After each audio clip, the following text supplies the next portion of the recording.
Assalamualaikum warahmatullahi wabarakatuh. Perkenalkan, nama saya David Apri Yahya, kelas A, K2, mahasiswa PPG IEN Kerinci tahun 2024. Pada hari ini, saya akan mempelajari materi beriman kepada kitab-kitab Allah. Beriman kepada kitab-kitab Allah adalah rukun iman yang penting bagi umat Islam. Kitab suci merupakan wahyu Allah Subhanahu wa Ta'ala yang berisi petunjuk dan tuntunan hidup. Memahami konsep iman kepada kitab-kitab Allah. Yang pertama yaitu keyakinan, yang kedua kebenaran, yang ketiga kesucian. Keyakinan bahwa kitab-kitab Allah adalah wahyu Allah Subhanahu wa Ta'ala dan tidak ada keraguan sedikit pun. Yang kedua, kebenaran, mempercayai bahwa isi kitab Allah adalah kebenaran mutlak dan tidak ada kesalahan. Yang ketiga, mempercayai bahwa kitab Allah suci dan terbebas dari pentingnya iman kepada kitab-kitab Allah. Iman kepada kitab-kitab Allah sangat penting karena merupakan sumber petunjuk dan pedoman hidup. Kitab-kitab suci memberikan bimbingan dalam berbagai aspek kehidupan. Yang pertama, sumber petunjuk. Kitab suci memberikan sumber petunjuk bagi manusia untuk menjalani hidup yang benar dan berakhlak mulia. Yang kedua, kitab suci merupakan pedoman hidup untuk menjalani kehidupan sehari-hari baik dalam urusan pribadi maupun sosial.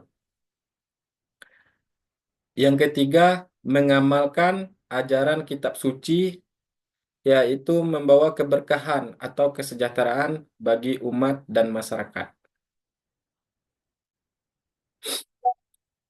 Kitab-kitab Allah yang diwahyukan. Allah Subhanahu wa Ta'ala menurunkan wahyu kepada para nabi dan rasul dalam bentuk kitab suci. Seperti Taurat kepada Nabi Musa alaihi wasallam, Zabur kepada Nabi Daud alaihi wasallam, Injil kepada Nabi Isa alaihi wasallam, dan Al-Quran kepada Nabi Muhammad sallallahu alaihi wasallam. Perbedaan dan kesamaan kitab-kitab Allah. Kitab-kitab Allah memiliki perbedaan dan kesamaan. Perbedaannya terletak pada isi dan cara penyampaiannya. Kesamaannya terletak pada tujuannya, yaitu untuk memberikan petunjuk kepada manusia.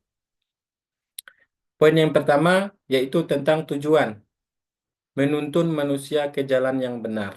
Itu adalah tujuan eh, beriman kepada kitab-kitab Allah.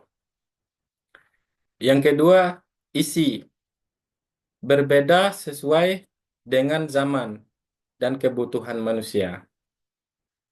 Yang ketiga, penyampaian.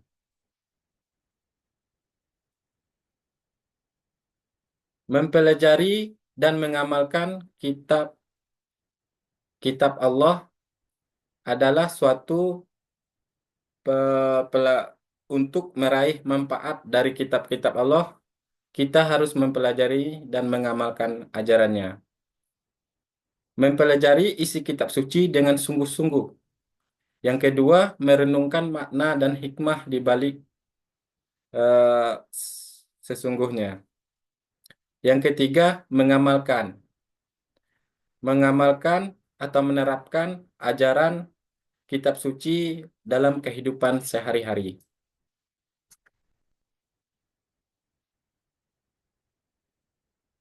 Kitab-kitab Allah, penjelasan tentang Taurat, Zabur, Injil, dan Al-Quran termasuk siapa penerimanya. Taurat diberikan kepada Nabi Musa alaihi wasallam berisi hukum-hukum dan peraturan bagi Bani Israel. Zabur diberikan kepada Nabi Daud alaihissalam berisi pujian, nasihat, dan cerita inspiratif. Kitab Injil diberikan kepada Nabi Isa alaihissalam berisi ajaran tentang kasih sayang, pengampunan, dan persaudaraan. Al-Quran kepada Nabi Muhammad SAW yang berisi tuntunan hidup yang lengkap dan universal.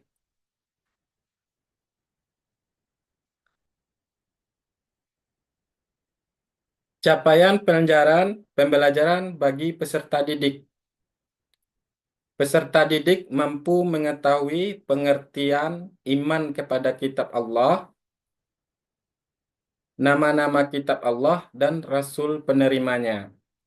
Peserta didik mampu memahami perbedaan antara kitab-kitab dan suhuf, fungsi kitab-kitab Allah sebagai pedoman hidup manusia.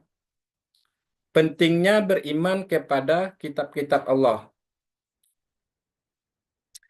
Yang ketiga, peserta didik bisa menerapkan sikap menghormati kitab-kitab Allah dengan menjaga dan mempelajari Al-Quran. Contohnya, perilaku sesuai ajaran kitab Allah dalam kehidupan sehari-hari. Yang keempat, peserta didik bisa menyampaikan, menyambut manfaat beriman kepada kitab-kitab Allah, mengapresiasi kitab Allah melalui pengalaman dan dakwah sederhana di lingkungan sekitarnya. Mungkin itulah capaian dari peserta didik. Eh, itulah penyampaian materi dari saya. Wabillahi taufiq walhidayah. Assalamualaikum warahmatullahi wabarakatuh.